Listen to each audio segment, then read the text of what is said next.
अस्सलाम वालेकुम। पैगाम पहुंचा दिया गया है और बहुत वाज़ेह तरीके से पहुंचा दिया गया है और यही वजह है कि हुकूमत में इतनी ज़्यादा बेचैनी पाई जा रही है और एक आखिरी कोशिश भी हो रही है। इस हवाले से बहुत सी खबरें सामने आ रही हैं। मिसाल के तौर पर डॉन ने इस पर एक तफसीली रिपोर्ट शाया की है कि असल में पीछे हो क्या रहा है। अभी आप शेख रशीद के बयानात को ही ले लीजिए, वो भी बड़ा वाज़ेह तौर पर कह रहे हैं, दीगर भी इस तरह की बातें सीनियर सहाफ़ी बता रहे हैं, बहुत सी चीज़ें सामने आ रही हैं। इसके अलावा जो पहली किस्त करार दिया जा रहा है शेख रशीद की जानिब से, आप जो मामला देख रहे हैं, जो पंजाब असम्बली में जो कुछ हुआ है, जो कुछ हो रहा है, किस तरह से पुलिस बुलाई गई, किस तरह से असम्बली के एहलकारों को गिरफ्तार किया गया, किस तरह उनके घरों पर छापे मारे गए कि इजलास किसी भी सूरत में ना होने दिया जाए क्योंकि अब नज़र आ रहा है कि हार पक्की है। तो इसके बाद अगली किस्त में शायद गिरफ्तारियों की कोशिश है। तो जब इस तरह के काम होते हैं तो नज़र आता है कि ये आखिरी एक कोशिश है, अपनी जान बचाने की, इक़्तिदार बचाने की ये कोशिश हो रही है। पहली चीज़ तो ये कि शेख रशीद साहब से अगर बात का आगाज़ करें, उन्होंने कहा है कि अब अवाम इनका सियासी हशर कर देंगे क्योंकि अब इलेक्शन तो होने वाले हैं, ये चीज़ तो तय हो गई है। उन्होंने टेलीविज़न के इंटरव्यू में बात कही है। अब वो इतनी वाज़ेह अल्फाज में बात कर रहे हैं कि कोई लगी लिपटी भी नहीं है। इसके साथ वो ये भी कह रहे हैं कि पैगाम पहुँचा दिया गया है और पैगाम यही है कि जनाब हुकूमत छोड़ो और इलेक्शन अनाउंस करो। अब हम दूसरी तरफ देखते हैं। एक तरफ शेख रशीद साहब ये बातें कर रहे हैं और साथ ये भी कह रहे हैं कि जी मुझे कत्ल भी किया जा सकता है, गिरफ्तारी की तो कोशिश है ही इनकी, और ये जो कुछ कर रहे हैं, जो कुछ पंजाब असम्बली में हो रहा है, इस पर शदीद रद्द-ए-अमल आया है तहरीक इंसाफ की तरफ से कि इसका नोटिस अदालतों को लेना चाहिए कि किस तरह से आइन की पामाली हो रही है। आइन और कानून ये कहता है कि स्पीकर असम्बली यानी परवेज़ इलाही साहब इजलास बुला सकते हैं, उसको कंडक्ट करेंगे। वहाँ पर आप देखिए हाल ये हुआ कि वीडियो भी वायरल हो रही है कि पाकिस्तान पीपल्स पार्टी के पार्लिमानी लीडर हसन मुर्तज़ा साहब, जो पीपल्स पार्टी के हैं और इस वक्त मखलूत हुकूमत का हिस्सा हैं, मुमकिन तौर पर काबीना में भी उनको कुछ मिलना है पंजाब में, अगर काबीना कभी बन सकी, जिसके इम्कान कम है, उनको भी पुलिस ने रोक लिया और पंजाब असम्बली का इजलास किसी सूरत नहीं होने दे रहे हैं क्योंकि लग रहा है कि शिकस्त अब नज़र आ रही है। अब वो क्या चाहते हैं, किस तरह के इदारे उनके साथ आकर मिलें, किन इदारों की तरफ से वो चाह रहे हैं। अब हम आ जाते हैं डॉन की रिपोर्ट पर।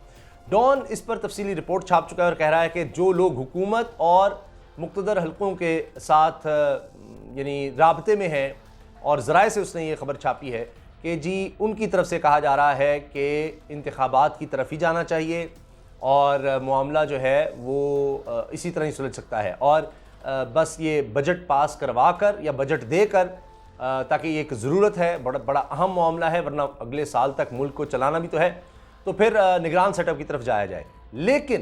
लेकिन हो ये रहा है कि ये हुकूमत कहती है कि जी कम अज़ कम अक्टूबर नवंबर से पहले तो सवाल ही पैदा नहीं होता कि हम जाएं, इतना वक्त तो दिया जाए, लेकिन ये कम अज़ कम है। असल कोशिश ये है कि 1.5 साल हमें पूरा करने दिया जाए, क्योंकि अगर ये फैसले हम ले रहे हैं, मुश्किल फैसले, यानी पेट्रोल महंगा करना, सब्सिडी खत्म करना, क्योंकि इसके बगैर IMF मान ही नहीं रहा, बहुत कोशिशें हो गई और पहला दौर नाकाम रहा है, कोई पेशरफ्त नहीं हो सकी। ये एक्सप्रेस की खबर है जो मैं आपसे अर्ज़ कर रहा हूँ, वो ये कह रहे हैं। और आपको बताया कि वहाँ पर जितने भी लोग हैं जो ख़ास तौर पर इकॉनमी के हवाले से लिख रहे हैं, वो कोई इमरान खान साहब के लिए कोई नरम गोशा नहीं रखते जो ये बात कह रहे हैं, तो लिहाजा अब वहाँ भी बात नहीं बन रही। और तो ये हुकूमत का ये कहना है, मखलूत हुकूमत का ये कहना है कि जी हमें वक्त गुजारने दिया जाए, हमें उसके लिए गारंटी दी जाए। राना सनाउल्लाह साहब भी वाज़ेह तौर पर कह रहे हैं हमें गारंटी दो और हमारी मदद नहीं उस तरह से की जा रही जिस तरह से होनी चाहिए। कभी शहबाज शरीफ साहब वज़ीर-ए-आज़म जाकर कहते हैं कि जी जिस तरह इमरान खान की मदद की गई, 30% हमारी मदद की होती तो जी हम रॉकेट की तरह मुल्क को ऊपर ले जाते। इस तरह की बातें वो कर रहे हैं, पता नहीं किस तरह की मदद चाहते हैं। अब ये कह रहे हैं कि इस तरह के पैगाम ही ना दें। भाई वो हो सकता है अपनी रिपोर्ट्स की बुनियाद पर ये कह रहे हों कि जी इमरान खान की आप मकबूलियत तो देखें, किसी सूरत भी आप ये काम नहीं कर सकते और मुल्क बचाने के लिए, मईशत बचाने के लिए ज़रूरी है कि आप मुश्किल फैसले लें। आप खुद आए, अपनी मर्जी से आए, आपकी समझबूझ बहुत ज़्यादा थी और फिर हमें आपने अप्रिशिएट किया कि हम न्यूट्रल हैं, बड़ी अच्छी बात है। और अब आप कह रहे हैं कि जी न्यूट्रल ना हो, पूरी तरह से हमारे साथ खड़े हो, क्योंकि राना सनाउल्लाह साहब वाज़ेह तौर पर कह रहे हैं कि मेरी ख्वाहिश है, दुआ करें कि हम इमरान खान को गिरफ्तार कर सकें, दुआ करें कि इजाज़त मिल जाए। फिर साथ कहते हैं कि जी, और ये साफियों से उन्होंने मॉडल टाउन में बात की है कि इत्तेहादी मान जाए, हम इमरान खान को गिरफ्तार करें, ये एक दिन नहीं गुजार सकता, एक दिन जेल में गुजारेगा, इसकी सारी सियासत निकल जाएगी और लोग फिर खुश होंगे, कौम खुश हो जाएगी। भाई कौम तो उसके साथ निकली हुई है, आप देखें तो सही, कौम तो उसके साथ निकली हुई है। कौम तो ये कह रही है कि आप जान छोड़ें तो कौम खुश हो। लोड शेडिंग, मुआशी बदहाली, कोई वादा पूरा नहीं हुआ। और वो जो शहबाज स्पीड थी वो तो 2 दिन के बाद आप देखिए नजर ही नहीं आई। अभी भी पूल की खबरें आ रही हैं, पूरा पूल तैयार हो गया, पता नहीं 10 करोड़ से तैयार हुआ है। इमरान इस्माइल साहब ने तो वीडियो भी उसकी शेयर कर दी है प्राइम मिनिस्टर हाउस में। ये आपकी कारकर्दगी है, इस तरह के काम आप कर रहे हैं। और वही जी 5 की जगह 6 दिन आप काम करें, उससे उल्टा नुकसान हो रहा है। लोग क्या इससे ज़्यादा काम करना शुरू कर देते हैं और फिर अपने बचाव के लिए जो कुछ किया सिर्फ वही चीज़ें नज़र आ रही हैं। तो किया तो कुछ भी नहीं, तो फिर आप इदारों से क्यों शिकवा कर रहे हैं? इदारों से इस बात का शिकवा अब शुरू हो गया है।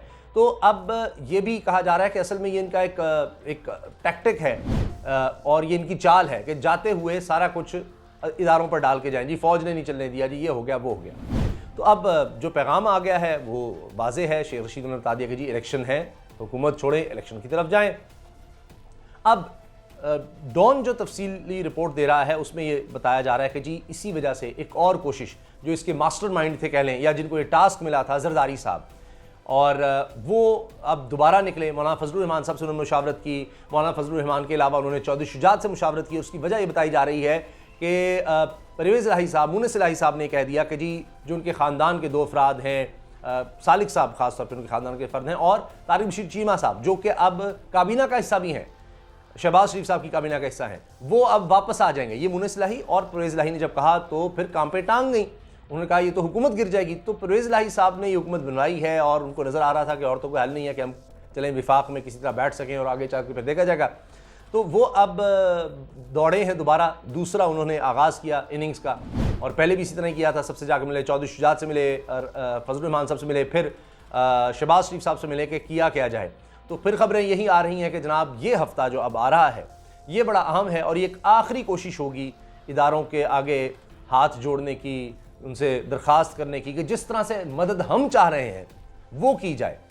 कि आप पता नहीं अब ये मदद क्या है, आप बेहतर बता सकते हैं, किस तरह की मदद आप चाह रहे हैं? क्या इदारे आपके साथ खड़े नहीं हैं जो आइन और कानूनी तौर पर उनका काम है, क्या वो नहीं कर रहे? तो आप उनको सज़ा दें, आप बताएं उनके बारे में कौन है, कौन से अहकामात वो आपके नहीं मान रहा, किस तरह का आइनी और कानूनी ताउन है जो आपके साथ नहीं किया जा रहा, कोई नहीं बता रहा। क्या ये कि जी इमरान खान को किसी तरह से गिरफ्तार किया जाए, इमरान खान को कोई रास्ते से हटाया जाए, किस तरह की मदद आप चाह रहे हैं, ये नहीं बताया जा रहा। सिर्फ यही किया जा रहा है, यही कहा जा रहा है कि जी हमारी मदद को नहीं आ रहे, ये हो गया वो हो गया।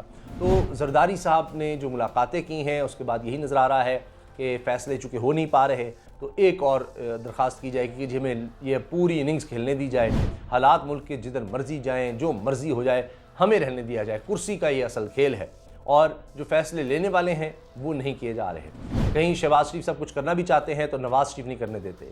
मिफ्ता इस्माइल साहब ने, आप अंदाज़ा लगाइए कि हफ्ते के रोज़ जाना था IMF से मुज़ाकरात के लिए दोहा कतर, लेकिन नहीं जा सके और अब पीर के रोज़ कहा जा रहा है उन्होंने जाना है। ये इस वक्त मौजूदा हालात हैं, आप अंदाज़ा लगाइए। और हुकूमत क्या कह रही है कि जी पंजाब असम्बली का इजलास ही ना हो सके और उसके लिए पुलिस को इस्तेमाल किया जा रहा है, गुंडागर्दी की जा रही है, आइन और कानून दिन दिहाड़े सबके सामने पामाल किया जा रहा है। अब वो कहाँ गए वो लोग, वो सहाफ़ी, वो दानिश्वर, वो सियासतदान जो कहते थे कि देखें जी ये असम्बली में क्या हो गया है, असम्बली में क्या हो रहा है, ये आइन और कानून की पामाली हो रही है, स्पीकर क्या रूलिंग दे रहा है, फलां क्या कर रहा है। तो आज क्या हो गया? पहले कहते थे इजलास क्यों नहीं बुला रहे, कौमी असम्बली के इजलास क्यों नहीं बुला रहे। वो तो अब आप पछता रहे हैं कि आखिर इजलास बुला क्यों लिया गया, वरना हमारा ये हाल ना होता।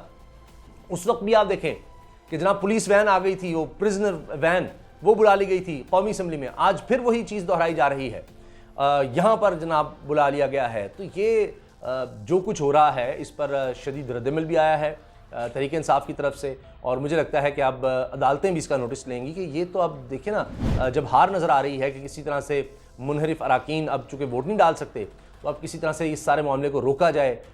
तो इस तरह क्या हमज़ा शहबाज साहब वज़ीर आला रह सकेंगे? क्या ये मुमकिन है? इस तरह से मामला चल सकते हैं जिस तरह आपने गिरफ्तारियाँ शुरू कर दी हैं, जिस तरह से आपने मुकदमे डालने शुरू कर दिए हैं। और वो मेरा ख्याल है फ़ारूक हबीब साहब ने कहा है कि जी ये हुकूमत भी अजीब है, रोज़ सुबह उठ के सोचती है कि किस तरह से जलील होना है, किस तरह से ख्वार होना है, कोई ना कोई ऐसा कदम उठाते हैं। कल श्री मज़ारी साहिबा का था, आज पंजाब असम्बली वाला मामला है, वहाँ पुलिस बुला ली, गिरफ्तार करो, छापे मारो लोगों के घरों में। अजीब व गरीब सूरत हाल है, मेम्बरान अंदर नहीं जा पा रहे जी, ताले लगा दिए गए जी, ये सारी सूरत हाल रही। ये क्या ड्रामा हो रहा है? यानी वो जो इनके बड़े डाई हार्ड फैन थे कि आएंगे तो पता नहीं क्या हो जाएगा, वो साफ़ी और दानिश्वर, वो भी अब बड़े परेशान हैं कि हम इनका दिफा कैसे करें।